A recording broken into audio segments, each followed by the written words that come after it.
আজকে ফজরের নামাজ তুমি যে পড়ো নাই, তুমি আগুনের জ্বলেছিলে, তুমি তোমার কম্বলের নিচে ঘুমিয়েছিলে না, তুমি মূলত আগুনের জ্বলেছিলে। এই জ্বলানি তুমি এখন দেখো নাই, এটা তুমি দেখবে।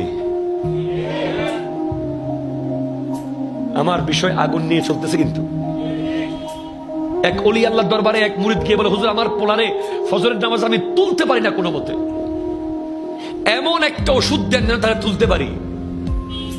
আল্লাহর ওলি বলে, তোমার ঘরে আগুন লাগাই দাও। সুবহানাল্লাহ বলে না? হুজুর আগুন লাগাই দিব মানে গজ জ্বালাই দিব?